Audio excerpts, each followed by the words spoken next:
नमस्कार प्यारे विद्यार्थियों, उम्मीद करता हूँ आप लोग घर में सही सलामत हैं। आज मैं पढ़ाना चाहूँगा चौथा पाठ, वही मनुष्य है।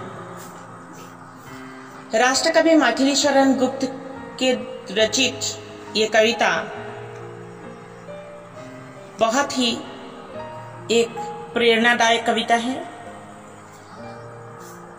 मैथिली शरण गुप्त जी का कवि परिचय इस प्रकार है। राष्ट्रकवि मैथिली शरण गुप्त जी का जन्म सन 1886 ईस्वी में झांसी जिले के चिरगांव में हुआ था। इनके पिताजी रामचरण जी भी अच्छे कवि थे। कविता करने की प्रेरणा गुप्त जी को अपने पिता से ही प्राप्त हुई थी।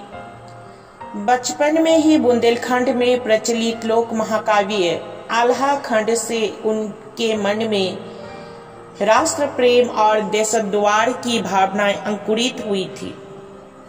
इनकी प्रारंभिक रचनाएं पंडित महावीर प्रसाद द्विवेदी द्वारा संपादित सरस्वती पत्रिका में प्रकाशित हुई थीं। आप राज्यसभा के नामजद सदस्य भी बने थे। परम वैष्णव राष्ट्रकवि गुप्त जी 1964 ईस्वी में इस दुनिया से चल बसे। गुप्त जी सबसे पहले राष्ट्रकवि हैं और भारतीय संस्कृति का गायन ही मानो उनका लक्ष्य था। सामाजिक कुरीतियों के निराकरण को आप राष्ट्र जागरण की भूमिका मानते थे।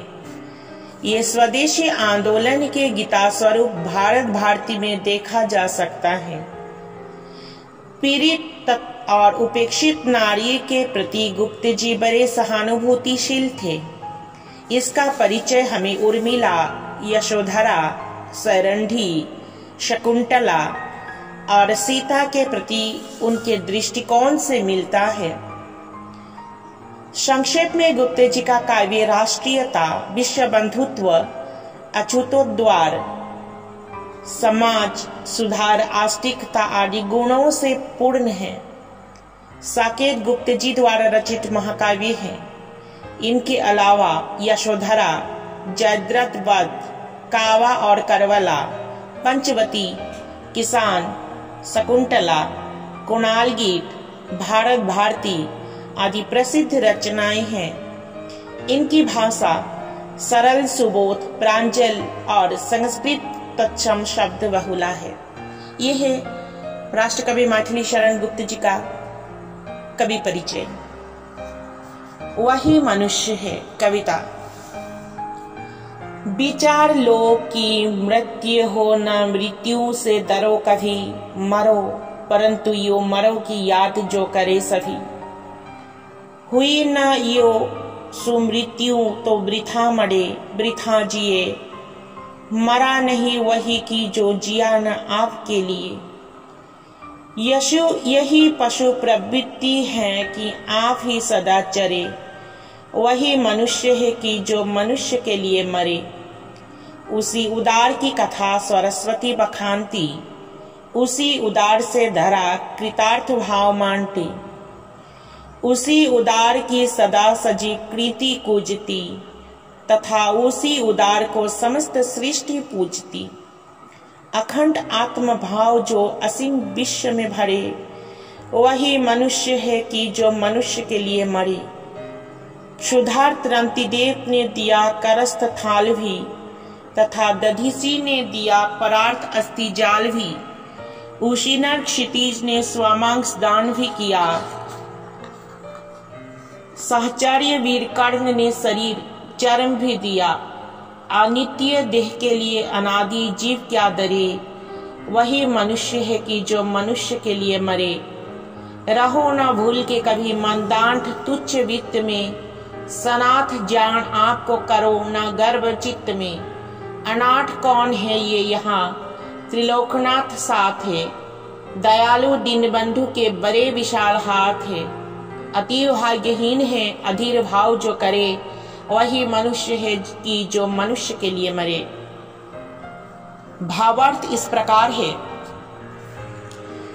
राष्ट्रकवि मैथिली शरण गुप्त जी द्वारा रचित इस कविता का भावार्थ इस प्रकार है। जिस मनुष्य में परहित की भावना है, जो दूसरे मनुष्य के लिए अपने प्राण देने से भी न चुके, जो विपत्ति और बाधाओं के सामने भी अपने पथ से न डिगे, वही सच्चा मनुष्य कहलाने का अधिकारी है। ये कविता मानवता के इन्हीं गुणों का वखान करती है।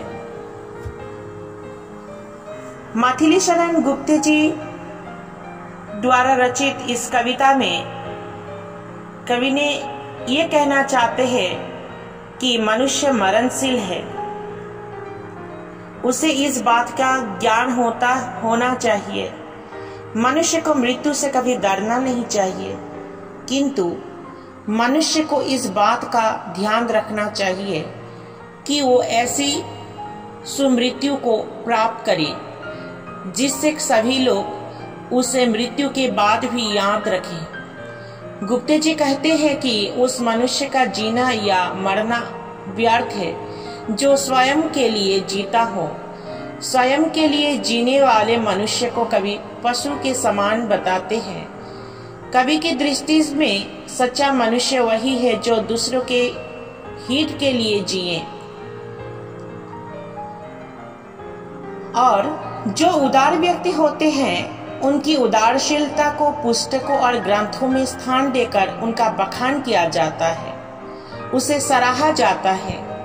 इस तरह के लोगों के प्रति सभी आभार व्यक्त करते हैं तथा उन्हें पूजते हैं।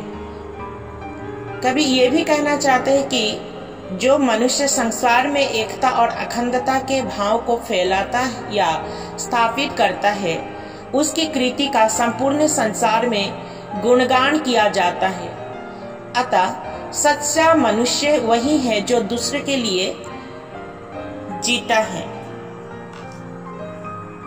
मनुष्य जीवन नश्वर है, अतः मनुष्य को मृत्यु से डरना नहीं चाहिए। उसे गौरवपूर्ण जीवन जीना चाहिए और गौरवशाली मृत्यु को अपनाना चाहिए।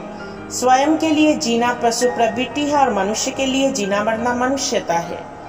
संसार में सदा उसी की यशोगाथा गाई जाती है जो सारे संसार में अपनापन देखता है, जो और सबको अपना मानता है। रांटीदेव, दधीची, उशीनर, कर्ण आदि महान आत्माओं ने संसार के हित में बढ़ा चढ़ा कर त्याग दिया। अतः मनुष्य को चाहिए कि वो उनसे प्रेरणा पाकर इस नश्वर शरीर का मोह न करे। वह मन के सहानुभूति, दया, उदारता और परोपकार को स्थान न दे। कभी मनुष्य को प्रेरणा देते हुए कहते हैं कि कभी धन और सुरक्षा का गुमान नहीं करना चाहिए।